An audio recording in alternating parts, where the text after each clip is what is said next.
I want you guys to Google the net worth of Taraji Henson and Amber Rose. Now, the numbers that come up might be off.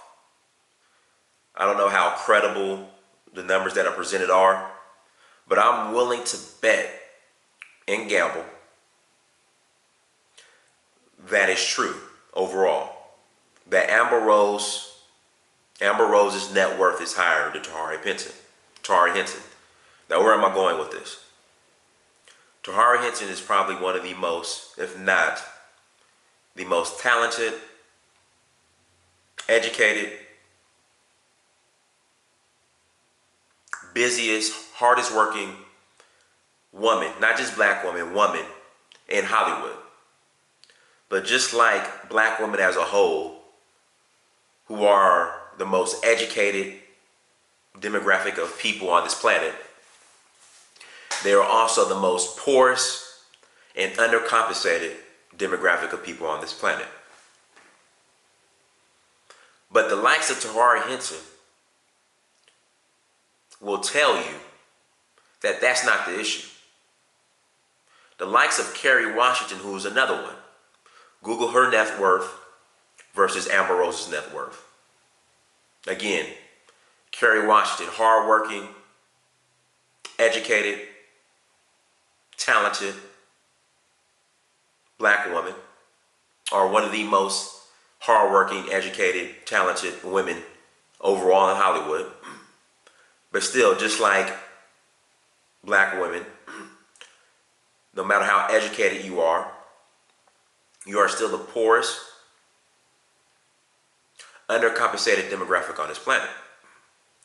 But those two women will tell you that that's not an issue overall. It's not an issue. It's not a priority. They follow the Amber Rose logic, dusty feminist logic, that ending slut shaming, homophobia in the black community, even though if you look at every homophobic law that's passed, it's all done by old white men. The likes of Bill Cosby, Nate Parker, that these are the issues. But at the end of the day, Nate Parker, Bill Cosby, they don't cut your check. So the likes of a Kerry Washington, don't believe me, look it up, will stand in front of predominantly white crowds and tell you that the issue is black homophobia. That's more of a priority. That's affecting the black community. That's the major issue within the black community over black hardworking black women getting their fair share or what they're due in society. That so-called black homophobia is the issue. But again, these underpaid, overworked women, black women, when standing in front of predominantly white crowds, refuse to mention how they are overworked, highly educated, but underpaid. They refuse to bring that up in front of these same predominantly white crowds. Case in point, Kerry Washington, check out her GLAAD acceptance speech. I think it was in 2015 or 2016. They refuse to bring that up. How they should be the highest paid actresses.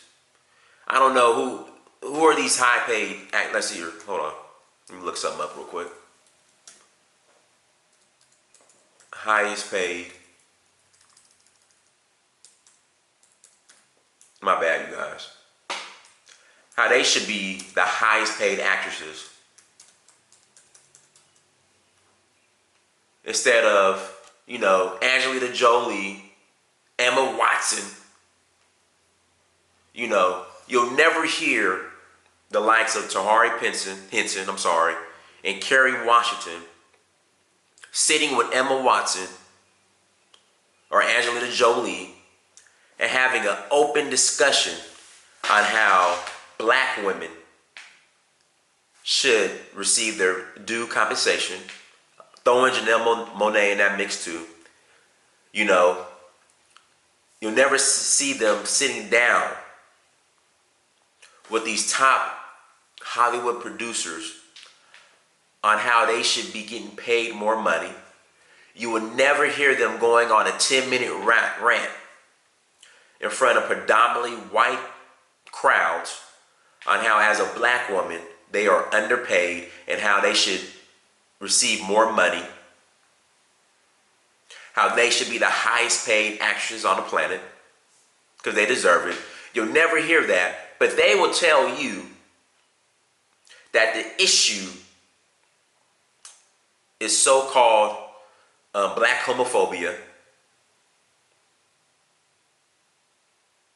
that the issue is the likes of Bill Cosby, toxic masculinity, i.e. Bill Cosby and Nate Parker, but they will never ever call any white toxic males who cut their checks. They won't call them out. They will tell you that's the issue. You know, they would never go in front of, the Congress, or never attempt to go in front of Hillary Clinton and say, Hillary, black women who support you are the most educated but underpaid demographic on this planet. What are you going to do to switch that around where we get what we're due as far as compensation? What are you going to do? They refuse to have that battle or that confrontation. But they will have dusty, non-important confrontations as far as black homophobia. Even again, you look at North Carolina and the bill that was passed as far as the transgender restrooms or whatever. That was passed by old white men. Nobody black. Look at every homophobic law that's passed. It's all done by old white men in office somewhere. Not black men, not black women. But they will make it seem like we're the issue. But when it comes to the lack of compensation, they don't say anything about it. In Hollywood, racist liberal Hollywood at that, which is proven, they won't say anything about it.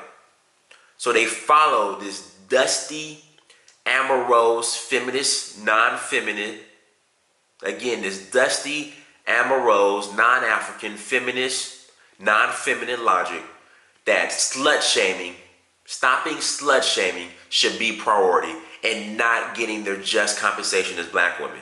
Meanwhile, Amber Rose, who is a non-black woman with absolutely no talent, her net worth, same thing with the Kardashians, their net worth is more than Kerry Washington and Taraji Henson, who are by far the two most talented women in Hollywood.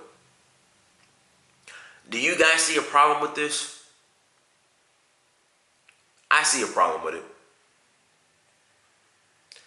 I'm going to do another video on this. Just the difference between African woman empowerment versus dusty African feminism. I got to do a video on that, going in on that. Because a lot of women who are following this dusty feminism are being played. This is the difference between African woman empowerment and non-African dusty feminism that a lot of black women follow. You could tell the difference. You could hear the difference. When I hear a black woman speaking on, where are the black women in the C-suite for these corporate 500 companies, managers, entrepreneurship, getting paid what they're due, that's empowerment. I support that all day. You got my support. But when I hear black women putting ending slut shaming as a priority, focusing on Donald Trump, who is the last person I would be worried about, I would be more concerned about these liberal circles when it comes to black women and their places in society. and Bill Cosby and freaking Nate Parker, that those are the issues, that is the mindset of a dusty feminist, not an empowered woman. An empowered woman is focused on taking over and being influential in corporate America. That's the route she wants to go. Being influential and being wealthy as far as an entrepreneur, making sure that she is justly and fairly compensated due to her experience and education. That's empowerment. But all this other shit I hear about is dusty, non-African feminism. Follow me on social media. Search for Uhuru on Instagram, Snapchat, and Twitter. Go to www.dynastymirror.com. It's too many W's, 3 W's. Dynastymirror.com. Check out our indigenous African art, jewelry, fashion, and accessories. Go to searchforuhuru.com. Learn more information on the documentary shooting. Also contribute towards those documentaries. Last but not least, go to Amazon.com. Search your name, Dynasty Mirror. Buy a book. I've written several of them. Please support and buy one. Dynasty Mirror. Search for Uhuru, the Capitan Don. Till next time, I'm out.